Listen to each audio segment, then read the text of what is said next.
Taimur lung धरती पर पैदा हुए सबसे निर्दयी लोगों में से एक था।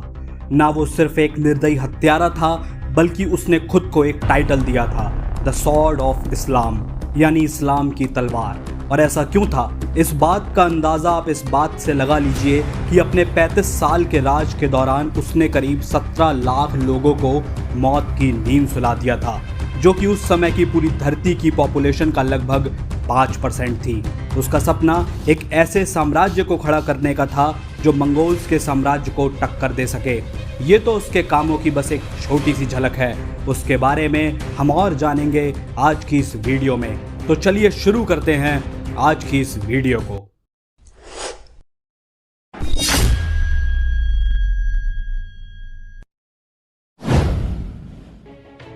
तैमूर लंग को तैमरलिन नाम से भी जाना जाता है। उसका जन्म सन 1336 में आज के उज़्बेकिस्तान में हुआ था। तैमूर लंग का पर्शियन में मतलब होता है जिसके पैर में चोट लगी हो। दरअसल बचपन में तैमूर के पैर में एक इंजरी हो गई थी, इसी वजह से उसका नाम तैमूर लंग पड़ गया। तैमूर लंग 14वीं शताब्दी का एक पर्शियन राजा था। उसने धर्म को एक हथियार की तरह इस्तेमाल किया। उसने खुद को इस्लाम का मसीहा बताया और लोगों को यह भरोसा दिलाया कि वो धर्म के लिए लड़ रहा है। और इसी आधार पर उसने बहुत बड़ी सेना इकट्ठी कर ली और खुद को एक टाइटल दिया, द सॉर्ड ऑफ इस्लाम, यानी इस्लाम की तलवार। लेकिन जब बात उसकी पावर की भूख पर आई तो उसने किसी को भी नहीं देखा और कई देशों पर हमला करना शुरू किया।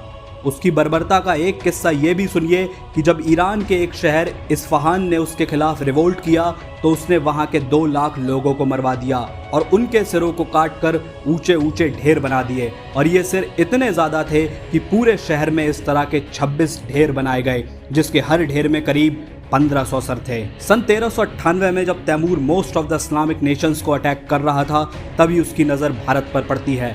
उस वक्त तैमूर 62 ईयर्स का था।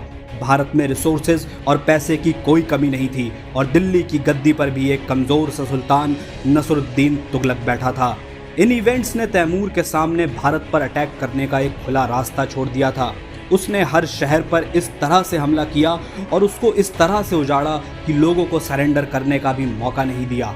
इसकी शुरुआत उसने अपने ग्रैंडसन को भेज के की, जिसने मुल्तान पर हमला करके मुल्तान शहर को कैप्चर कर लिया। इसके बाद ईरान से तैमूर भी अपनी एक बड़ी सेना के साथ तैयार था। अप्रैल 1398 में उसने कांधार, काबुल और अफगानिस्तान को क्रॉस कर लिया और सितंबर तक सिंधु, झेलम और रावी नदी को क्रॉस करके वो भारत में अपनी दस्तक दे चुका था। उसकी सेना ने भारत में घुसते ही बलूच, पंजाब, सिंध और कश्मीर में बर्बरता से अनगिनत हिंदुओं को मारना शुरू कर दिया। कश्मीर में उसकी सेना ने कटोर नाम की एक जगह पर हमला किया, जहां पर उसकी सेना ने सारे आदमियों को मार दिया और सभी बच्चों और औरतों को बंदी बना लिया। धीरे धीरे उसकी सेना आगे बढ़ी। हिंदुओं की बस्तियों पे बेरहमी से हमले किए गए, उनकी संपत्ति को लूटा गया और जबरदस्ती उनको इस्लाम में कन्वर्ट कराया गया। मंदिरों और घरों को तोड़ा गया और मंदिरों के ऊपर मस्जिदों का निर्माण कराया गया। इतने भयानक नरसंहार को अंजाम देते हुए उसकी सेना भातनगर पहुंच जाती है, जहां राजपूत उससे हार जाते हैं और उसके साथ एक पीस ट्रीटी साइन कर लेते हैं। लेकिन राजपूतों का खून उन्हें ये नहीं सिखाता कि वो कभी पीठ पर वार करें और ना ही जंग में वो कभी धोखा करते हैं। वहीं दूसरी तरफ तैमूर को इन सब बातों से कोई फर्क नहीं पड़ता। जैसे ही राजपूतों का ध्यान तैमूर पर से हटा, उसने भातनगर पर हमला कर दिया और ये हमला इतना भयानक था कि उस हमले में तैमूर ने कम से कम 10,000 राजपूतों के सर धड़ से अलग कर दिए थे। उसके युद्धबंदियों की संख्या 1 लाख से भी ऊपर पहुंच चुकी थी और अब तैमूर खड़ा था दिल्ली के दरवाजे पर। दिल्ली के ठीक पास एक जगह है लोनी, जहां पर तैमूर ने लगभग 1 लाख लोगों को मौत की नींद सुला दिया। दिल्ली में घुसते ही उसने दिल्ली को 15 दिन के अंदर जीत लिया। बड़े बड़े मंदिरों को लूटा गया, घरों को जलाया गया और दुकानों को तोड़ा गया। उसने अनगिनत आदमियों, बच्चों और औरतों को मारा। तैमूर की सेना ने औरतों का रेप उन्हीं के घर वालों के सामने किया और आदमियों को जिंदा जला दिया और बच्चे जिनकी कोई कीमत नहीं थी उन्हें ऑन द स्पॉट मार दिया गया। और इन सभी लाशों की खोपड़ियों को उसने बीच बाजार में एक नुमाइश की तरह लगाया, जिससे लोगों के मन में उसका खौफ बना रहे और कोई भी उसके खिलाफ आवाज उठाने की जरूरत ना करे। ऐसा कहा जाता है कि शहर की सड़कें बिना सर की लाशों से भर गई थीं। उनके सर को उनके शरीर से अलग कर भरे बाजार में टांग दिया गया था, तो वहीं दूसरी तरफ उनकी बची हुई बॉडी को चील गिद्धों के लिए छोड़ दिया गया था। अपनी ऑटोबायोग्राफी में तैमूर ने ये खुद बताया कि भारत पर हमला करने का उसका मकसद सिर्फ एक धार्मिक लड़ाई को जन्म देना था, काफिर हिंदुओं का कत्लेआम करना और उनके पैसों को लूटना था। और इसके साथ ही उसने कई हिंदुओं को बंदी बनाया और अपने साथ समरकंद वापस ले गया। अब दिल्ली के बाद उसकी नज़र मेरठ पर पड़ी। जब जाटों को पता चला कि तैमूर की सेना तेजी से उनकी ओर आ रही है तो उन्होंने सर्वखाप महापंचायत बुलाई, एक सेना बनाने का फैसला किया और विभिन्न पदों पर अपने लोगों को तैनात किया। इस सेना के सूबेदार दादावीर जोगराज पमार थे।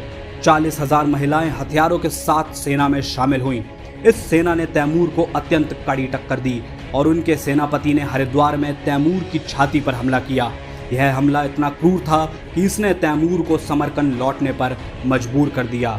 उसकी निर्दयता इतनी थी जितनी उस समय के किसी भी राजा की ना थी। वो एक मिलिट्री जीनियस था और उसने सेंट्रल एशिया में कई जगहों को लूटा और बर्बाद किया। उसने लड़ाई भले ही इस्लाम का सहारा लेकर लड़ी, पर जब बात उसकी पावर की भूख पर आई तो उसने किसी को भी नहीं देखा। मंगोल्स की तरह एक बड़ा एम्पायर खड़ा ना करके उसने देशों को लूटने और बर्बाद करने को अपना मेन हथियार बनाया। आज की इस वीडियो में सिर्फ इतना ही। आपसे जल्दी ही मुलाकात होगी किसी नई वीडियो में किसी ऐसे ही टॉपिक के साथ। तब तक आप चैनल को सब्सक्राइब कर लें और अगर वीडियो पसंद आई हो तो वीडियो को लाइक करना ना भूलें। ये मेरे लिए मोटिवेशन का काम करता है। और मुझे कमेंट करके बताएं कि आपकी इस बारे में क्या राय है। मैं मिलता हूँ आपसे अगली वीडियो में, तब तक के लिए बाय।